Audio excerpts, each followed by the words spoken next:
Before the video starts, I just want to apologize for my voice because I got a lot of nasal congestion going on. So yeah, that's my voice will sound a little bit off. But before I get into all my points that I have laid out, I have a bunch of shit I wrote down. I'll show you in a second.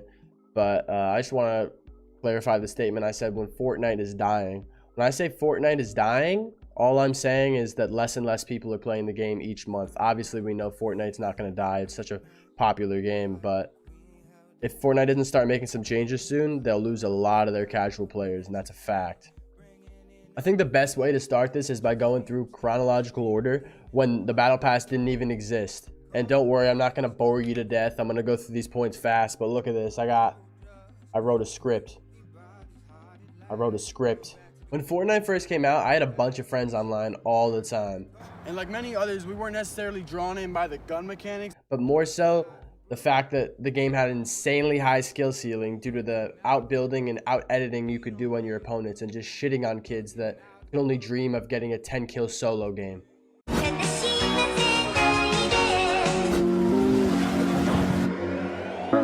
I was in the basement when placement payment came in, that shit was bananas. Unlike many other games, Fortnite was updating their game weekly with fresh new items and fresh new point of interest on the map.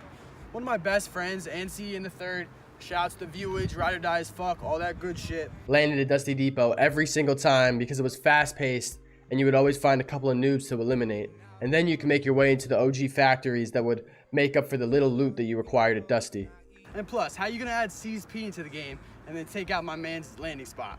Donald Mustard, you did my man fucking dirty, alright, bro? I think taking out the popular POIs hurt them in the long run because the original casual players were starting to feel like it was a different game.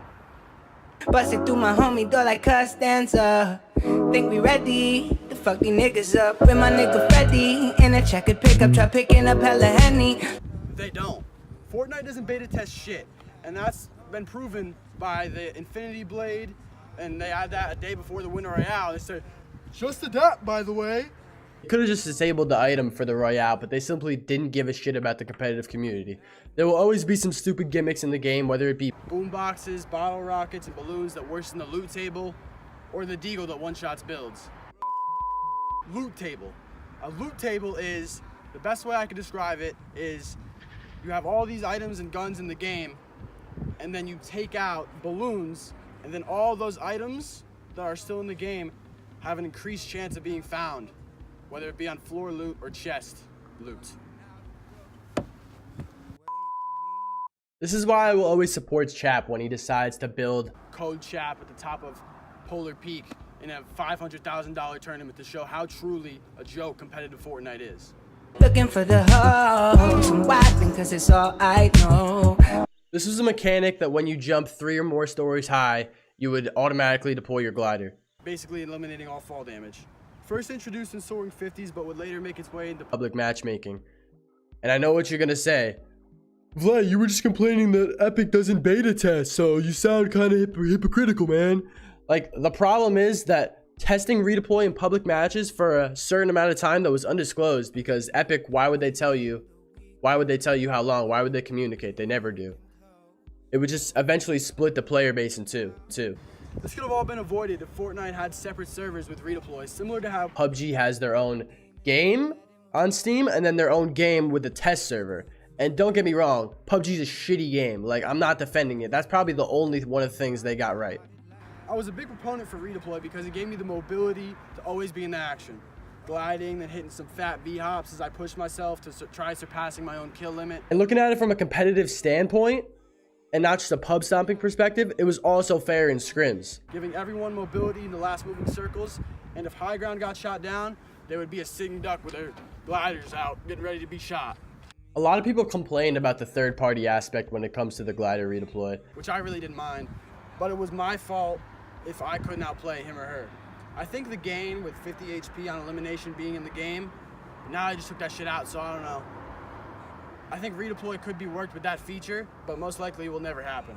And lastly, on the redeploy topic, it was a huge slap in the face for players like me that loved redeploy when Epic added the redeploy as an item, and then it made the glide speed absolute shit, and it was basically a waste of a slot. Wasted, just trying to buy my mama clothes, pay my prayers to the base guy. Epic has been known for not communicating with their players. And since they didn't expect Fortnite to blow up in the capacity in which it did, it was a pretty bad combination. And sometimes when shit gets added To the game, it's hard to tell if they really even played the game themselves. there's been multiple times where Epic hasn't communicated that certain pop-up cups will get you into the skirmish. And I have a picture right here of one of the devs promising that, oh yeah, we're gonna tell you, you'll always know. But right when the secret skirmish came and there was that Explorer pop-up cup, they didn't tell anyone. There was only 2 times that Epic actually admitted to their mistakes. One being when they took out the Infinity Blade and stopped making the mythical items, and the other one being when they changed shotguns back to one-shotting people. I've noticed that they never fully go through with anything. They're just doing the bare minimum to make their players happy. A good example of this is how they nerfed planes by not ramming through builds, but by the time they did that, Season 7 was basically over. The fact that it's been a whole year and Epic has not added a ranked mode where players can scrim in a competitive environment literally boggles my mind. This would benefit all types of players who feel like trying hard, and some people that feel like just casually playing, so they don't want to have some sweaty tryhard cranking 90s in their face. It would be really easy to make the competitive community happy by adding a Scrim mode for professional players. But professional players still find themselves listening to a bot that has a countdown so they could possibly get into the game. God forbid you brick a lobby and then you have to wait 30 minutes to get into the next scrim. Brick. Brick is when you don't get into the lobby that you're trying to get into. Usually in a competitive scrim, when you're doing duos, you want around at least minimum 30 teams. So when you get under that, you re-queue. But if you don't and you brick the re-queue as well, you have to wait 30 minutes until the next one. It's a process that's caused so many of my duo partners to quit playing, and is one of the main reasons why I stopped playing, because I just kept losing my duo partner over and over again. I still don't know why they don't have an option to fill for pop-up cups. And then if you and the player get along, you can add each other and then continue with the rest of your pop-up cups. Mama say she think I'm choked. I'm hoping I don't waste it. Epic should have a direct communication with the pro players like the Ghost players, the Liquid players, and the FaZe guys to make sure they aren't going to add stupid shit before a tournament that would be game-breaking.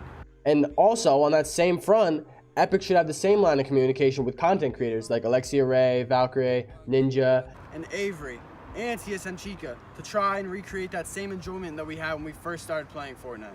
Keep in mind that all these people have or still play Fortnite for a living, so the main goal for them is to have fun, so it would provide longevity for their careers. So they would only tell you things that would benefit the game, because that truly benefits them themselves too. And now the other solution that a majority of people aren't gonna like, but this is what I'm gonna say. And I know it would never happen because Fortnite has done so much for players and content creators, and I won't deny that. But if all the pros got together and boycotted the World Cup or a future skirmish that like had invite-only players and stuff, and people didn't show up, it would force them to make changes to the game.